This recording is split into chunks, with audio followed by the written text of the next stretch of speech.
So yun, kanina nag-shoulders tayo mag-isa since may meeting si coach for family. So yeah, kinain naman, nag-experiment lang ako sa weight. Ginawa ko 2 sets lang each. Basta yung first one is yung I think na heaviest. Pero pag kinayanan pa, nagdagdag ako. So naka 5 ata ako na exercise o 6. Yeah, 2 sets lang pero talagang failure. Kaya yung last na exercise ko is 20 lang, 20 kilos lang yan pero almost hindi ko na mabuhat ng buong set na 12. Yun. So, it's a good indication na maganda yung workout natin kasi na-fatigue na nga natin. So, it will stimulate muscle growth naman. So, yes. Actually, tinatamad ako nun pumasok sa gym kasi yun nga, wala si coach. So, mag-isa na naman ako. So, ginawa ko, ito na naisip kong technique. Uminom na ako ng pre-workout. So, once kasi na nag-pre-workout ka, syempre, tatalab yun sa'yo for a few minutes. And magpapalpitate ka na or basta mararamdaman mo na yun yung energy. Para ka uminom ng kape. So, yun. Parang, kumbaga, there's no turning back na. Kapag ininom mo yun, anong gagamitin mo dun sa energy na yun, di ba? Kung nasa bahay ka lang, hindi ka na makakatulog.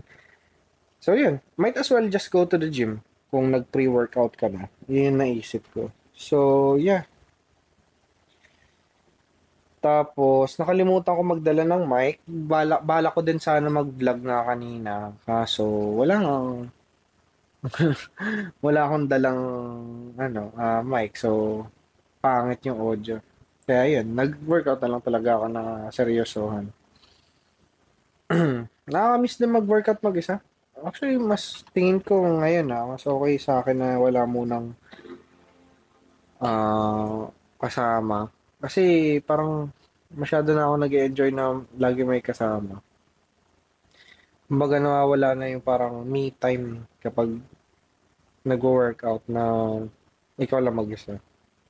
For some people kasi parang ano na yun, di ba? Parang therapeutic na sa kanila na it's just you versus the weight during that time and yung mga problem mo outside world, wala muna sila ngayon.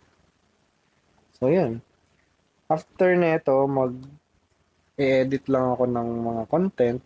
Pero, sige, balikan natin yung saan tayo nagtapos sa Mindset Secrets for Winning. So, chapter 5 na tayo. Right now, in an instant, you can change everything. So, yeah, action talaga ha. Trying is not essentially doing. Kasi lagi mo kasi sinasabi, di ba? Try ko mag-content, try ko mag-gym bukas, try ko tumakbo bukas, try ko mag-diet bukas or next week. Parang hindi kasi nare-register ng utak pag sinabi mong try. So, hindi siya nako-convert into action. So, parang imbes na try yung word, gamitin mo yung word na I will or I can or I get to. Okay, I get to diet tomorrow. I get to run tomorrow. I will go to the gym tomorrow. Kasi kumbaga, you already put yourself into that position na gagawin mo siya. Hindi lang try na parang half-hearted ka na 50%, 60%. Dapat convicted ka na or convicted. Kumbaga committed ka na 100% gagawin mo talaga yung bagay na yan. So, sabi nga ni Nike, just do it. It's better to do something imperfectly than to do anything flawlessly.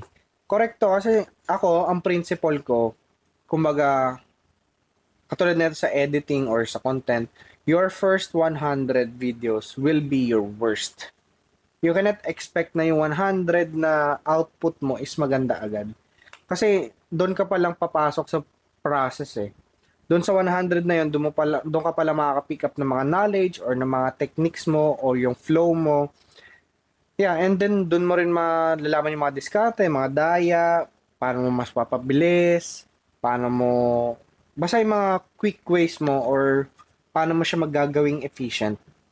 Or sabihin natin, yung first 100 days ko sa gym will be the worst kasi nag-a-adjust pa yung katawan. 100 days is like parang 3 months lang yun, di ba? 3 months and 10 days. So yeah, sa 3 months, wala ka pa talagang makikitang significant change. Siguro unless sobrang ganda ng genetics mo, nakaka-adapt agad sa stimulus and on point ka sa nutrition. Pero 3 months for me, wala pa ako nakita noon. Siguro mga 6 to 9 months, doon ko pa lang nakita yung significant change.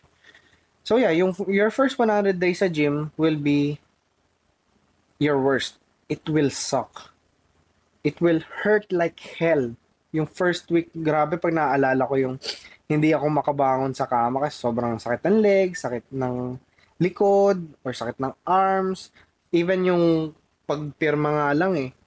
Parang ang bigat ng ballpen, di ba? After ng arms day mo. So yun, lagi nyo lang isipin yung first 100 mo will not be the best. Okay?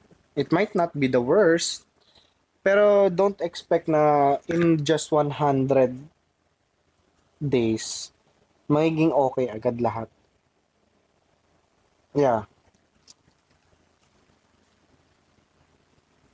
So, give yourself time. Okay? Hindi mo kailangan madaliin. Okay? Hindi naman kasi mag-gym ka lang dahil gusto mo ng beach body, dahil meron kang Boracay next month, tapos magka-crash diet ka. Ang hirap nun. Kasi pa nag-crash diet ka, tapos na yung Bora mo, or yung Palawan mo, wala na, babalik na ulit yung habit mo. Kasi hindi na build doon sa 100 days or 200 days yung habit mo.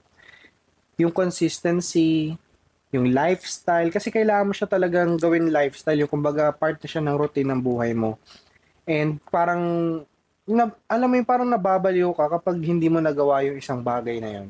Yun yung ibig sabihin nun, kasi naging part na siya ng buhay mo.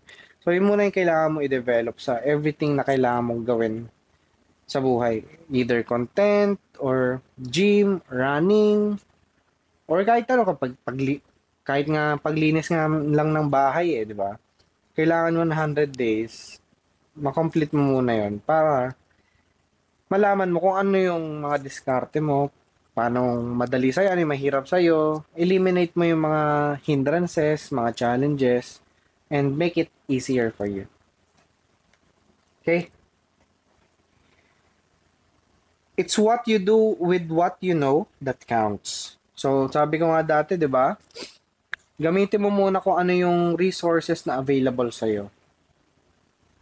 By taking action, you dissolve fears. Yeah. Kumbaga yung mental blocks mo kasi natatanggalin, hindi dissolve siya. Empowering questions. 1. What would I do if anything were possible? Wow.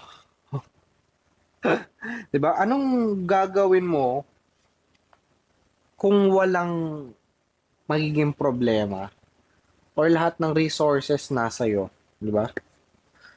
Kung ako, if anything is possible, gusto ko